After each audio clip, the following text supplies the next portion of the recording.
రేవంత్ రెడ్డిపై మాజీ మంత్రి బీఆర్ఎస్ ఎమ్మెల్యే కేటీఆర్ తీవ్ర స్థాయిలో విరుచుకుపడ్డారు. తెలంగాణ భవన్లో ఏర్పాటు చేసిన మీడియా సమావేశంలో కేటీఆర్ మాట్లాడుతూ సీఎం స్థాయిలో ఉండి తెలంగాణ కంటే ఉమ్మడి ఆంధ్రప్రదేశ్ రాష్ట్రంలోనే బాగుండేదని నికృష్టపు మాటలు మాట్లాడుతున్నారని కేటీఆర్ ధ్వజమెత్తారు. వీటన్నిటికంటే నికృష్టమైన మాట నిన్న రేవంత్ రెడ్డి గారు మాట్లాడినారు. మీరే చెప్పినారు మాటలు, బోనస్ అన్నారు, ఇంకోటి అన్నారు, చాలా బోగస్ మాటలు మాట్లాడినారు. కానీ వీటన్నిటికంటే దరిద్రం, వీటన్నిటికంటే నికృష్టమైన మాట నిన్న రేవంత్ రెడ్డి గారు మాట్లాడినారు. ఇది పేపర్లో రిపోర్ట్ అయింది, దాని ప్రకారమే నేను మాట్లాడుతూ ఉన్నా.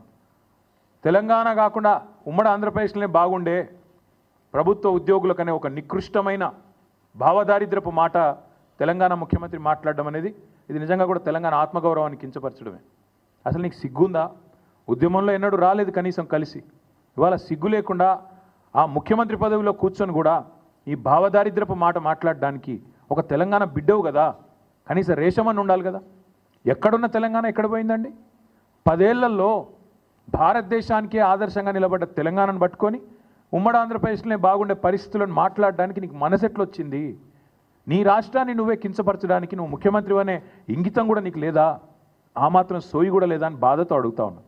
ఒక ముఖ్యమంత్రి పదవిలో కూర్చున్నావు, అదృష్టవంతుడివి నువ్వు. ఎంత గొప్పగా మాట్లాడాలి నువ్వు నీ రాష్ట్రం గురించి, నీ ప్రభుత్వం గురించి కూడా గొప్పగా చెప్పుకోవద్దంటలేదు మేము.